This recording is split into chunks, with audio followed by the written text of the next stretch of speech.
In this lesson, we will study the graphs of the secant and cosecant functions. Okay, we're going to start with the secant function. I already chose some x values to plug in. Now, I'm starting with negative pi over 2, going all the way to positive pi over 2 and beyond to 3 pi over 2.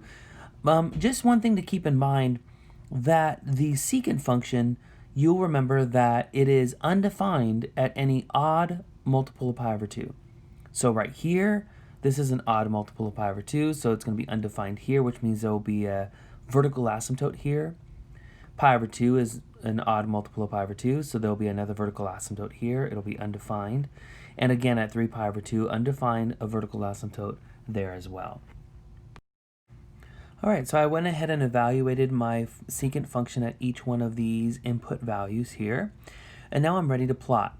Now, notice I put my vertical asymptotes at negative pi over 2, positive pi over 2, 3 pi over 2, okay, because this is where secant is undefined, at odd multiples of pi over 2.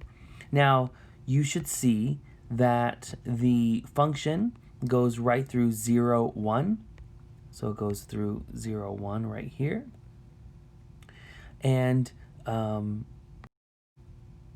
at negative pi over 4, which is right here, negative pi over 4, you're at root 2. So root 2 is more than 1. So at negative pi over 4, you're up here.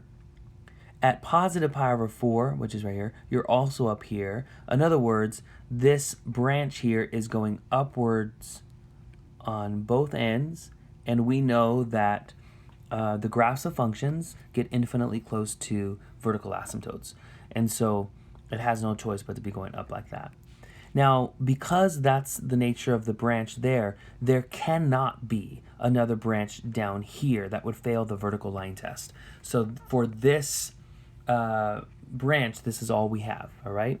Now, over here, between these two vertical asymptotes, please notice that at pi, you're at negative 1.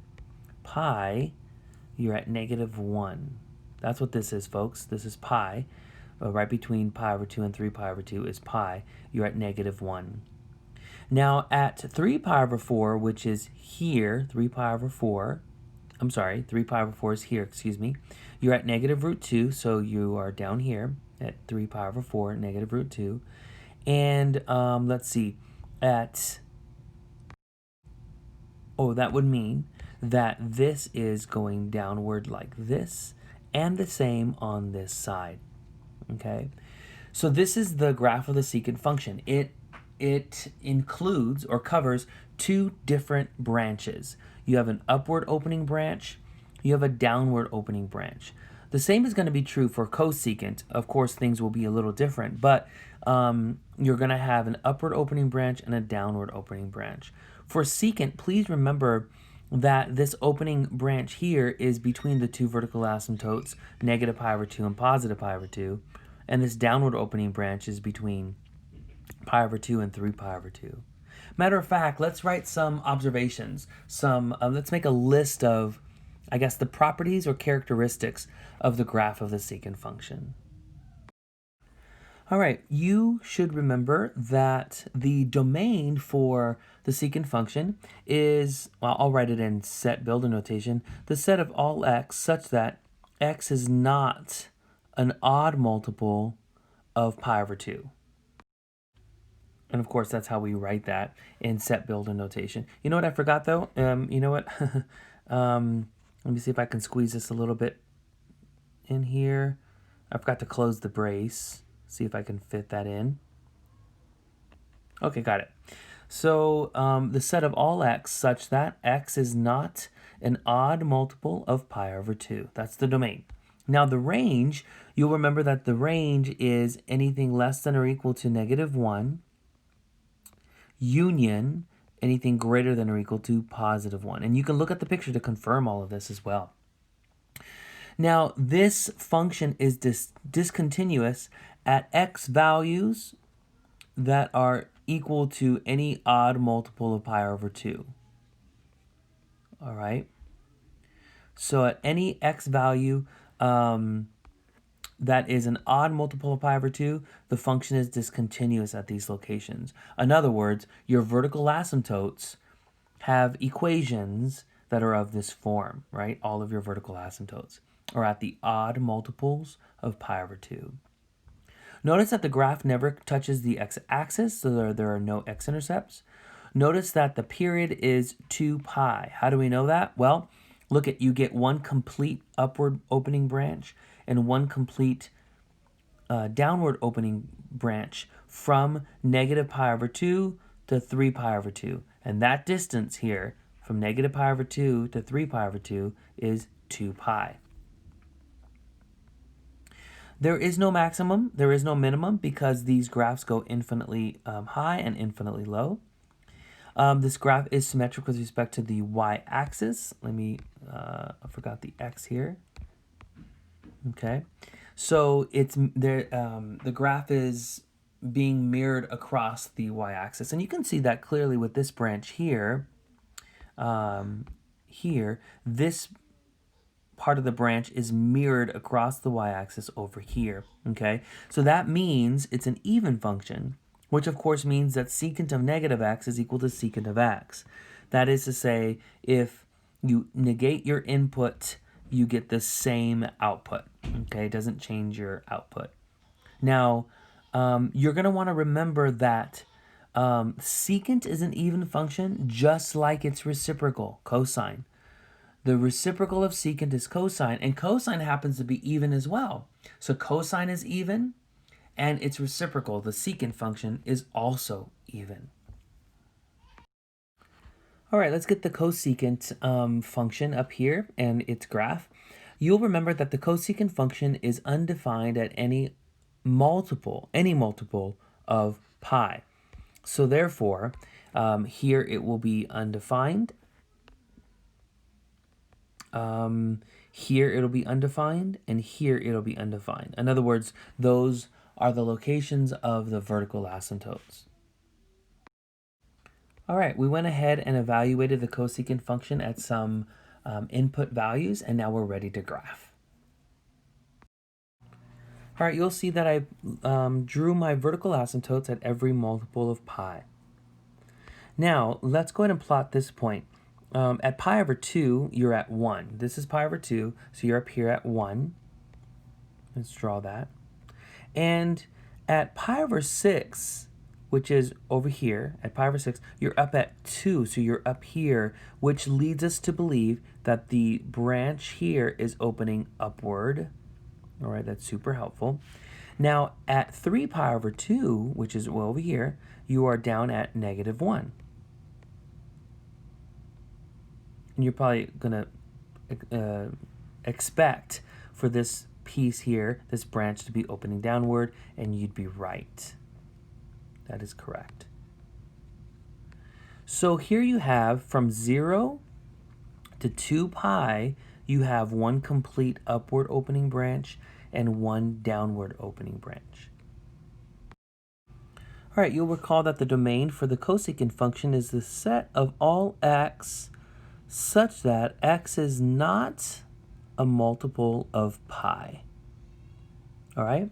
You'll recall also that the range is the same as the range for secant. It's anything less than or equal to negative 1 union anything greater than or equal to positive 1. Okay? And that's supposed to be a comma right there. Okay.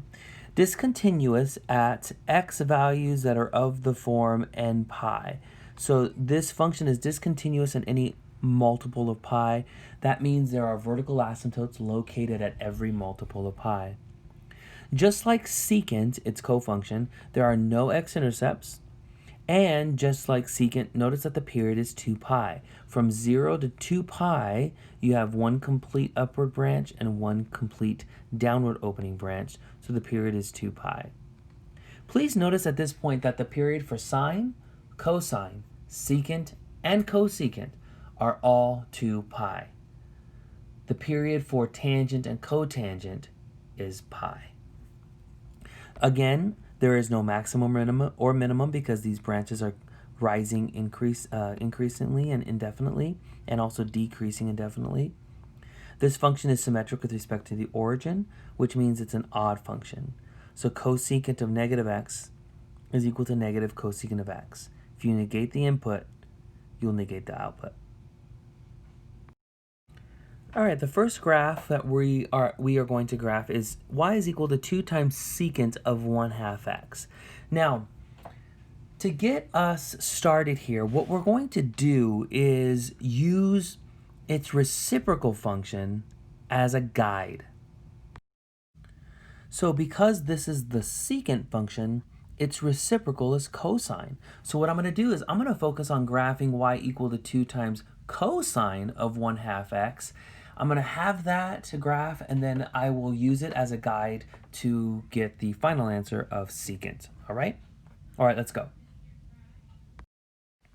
All right, the first thing that we will do in order to graph cosine, okay, is find its period. Now the period is going to be equal to 2 pi over b, which is 2 pi over 1/2, right? The coefficient of x, which just turns out to be 4 pi. Because there is no horizontal shifting, no phase shift, I know that the interval over which it completes this period is 0 to 4 pi. Okay, I know it's 0 to 4 pi. Notice that there has been a horizontal stretching due to this 1/2 here. Because the interval used to be 0 to 2 pi, now it's 0 to 4 pi. It got horizontally stretched. But there's no phase shift, so I know it still starts at 0, but instead of the endpoint, the right endpoint being 2 pi, it's 4 pi. We're going to take this interval and find our midpoint and our quarter points. All right, I found the midpoint to be 2 pi, and the first quarter point to be 1 pi, and the third quarter point to be 3 pi. We're going to go ahead and plug in these values into the cosine function. All right, I went ahead and plugged in my input values and got these output values. So I'm going to go ahead and graph what I have so far, okay? Now keep in mind this graph that we're drawing now is not our final answer, okay? It's not our final answer at all. It is just our guide, right? We're using the cosine function as a guide. Okay, all right. So we have the following points here. 0, 2, 0, 2, we have pi 0, 2 pi negative 2, we have 3 pi 0, and 4 pi 2. Now, because this is just a guide, I'm going to use a dashed line, okay, everybody? Because I don't want to confuse myself or anyone else that is reading my graph, that this is just a guide. Now, you and I are graphing the secant function. Now remember that secant is the reciprocal of cosine. So watch this. Wherever cosine is 0, then secant is undefined, right? Because they're reciprocals. So wherever cosine is 0, secant will be undefined. So wherever cosine is 0, wherever it touches the x-axis, there's a vertical asymptote right there for the secant function. So there's a vertical asymptote here, and there's a vertical asymptote here for the secant function, because those are the 2 points at which the cosine function hits the x-axis. These are the locations where the cosine function is 0 here, meaning secant's undefined. So now all we have to do to get the final graph is draw this half of a branch this way like that. It has to get infinitely close to your asymptote, right? And then over here in between, it has to be going down, right? Like this. And over here, it have to be going up like that. So what you see here are, in purple, is the graph of the secant function. Now, this is one complete period. We have one complete downward opening branch. And if you piece these together, if you consider both of these, then you have one complete upward opening branch. They're just not connected, but they still count as, you know, the right hand side of the opening branch and the left hand side of the opening branch. So this is one period. The next example says graph y equal to 3/2 cosecant of x minus pi over 2. Now, because this is a cosecant function, its reciprocal will be sine. So what I'm going to do is I'm going to use the sine function as a guide. So we're graphing at the moment y equal to 3/2 sine of x minus pi over 2, and then we'll just reciprocate that and get the graph of cosecant. Notice in this function, the period is just 2 pi, and that's because there is no horizontal stretching, no horizontal shrinking. The b value is just 1. In order to find the interval over which it completes one period, however, I'm going to have to take the entire argument and make this 3-part inequality because there's been a phase shift. So I'm adding pi over 2 to 0. I'm adding pi over 2 to 2 pi, right, which will give me 5 pi over 2. Don't forget that 2 pi is 4 pi over 2, so when you add 1 pi over 2 to 4 pi over 2, you get 5 pi over 2. So the interval over which it completes one period is pi over 2 to 5 pi over 2. This is the interval that we will be splitting into 4 equal parts to find the midpoint and the quarter points. All right, following the same strategy from earlier lessons, I found the midpoint to be 3 pi over 2, first quarter point to be pi, and the third quarter point to be 2 pi. I'm now ready to plug these values in to the sine function. All right, I'm going to go ahead and plug in pi over 2, but pi over 2 minus pi over 2 is just 0, and sine of 0 is 0. 3/2 times 0 is 0. I'm going to plug in pi now. Pi minus pi over 2 is pi over 2, and sine of pi over 2 is 1. 3/2 times 1 is 3/2. 3 pi over 2 is next. 3 pi over 2 minus 1 pi over 2 is 2 pi over 2, which is pi. Sine of pi is 0. 3/2 times 0 is 0. 2 pi, now notice the pattern. X-intercept, maximum, x-intercept, we expect to get a minimum here of negative 3/2. Let's go ahead and plug in 2 pi. 2 pi minus pi over 2 is 3 pi over 2, and sine of 3 pi over 2 is negative 1. 3/2 times negative 1 is negative 3/2. I expect to get a 0 next to wrap this up. 5 pi over 2 minus 1 pi over 2 is 4 pi over 2, which is 2 pi, and sine of 2 pi is 0. 3/2 times 0 is 0. All right, at pi over 2, we are at an x-intercept. At pi, we're up at a maximum, so about right there, 3/2. And then 3 pi over 2, we're back down at an x-intercept. At 2 pi, we're down at a minimum of negative 3/2. And at 5 pi over 2, we're back up at an x-intercept. So again, you're going to see me use a dashed line here because this is just a guide. Now, what we're supposed to be graphing is the cosecant function. Now listen carefully, wherever sine is 0, cosecant will be undefined because cosecant is the reciprocal of sine. So when you reciprocate 0, you have something undefined. So whenever sine hits the x-axis, basically, you have a vertical asymptote. Whenever the sine function hits the x-axis, that's where your cosecant function is undefined. All right, so we have our vertical asymptotes. Now we're ready to reciprocate the graph. So here, let me get there, this color. All right, so from here, we're going to go upward, right? That would be the reciprocal.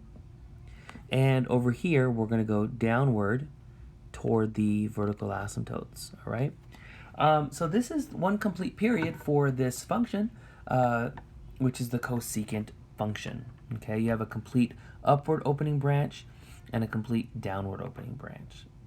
A lot of fun, isn't it?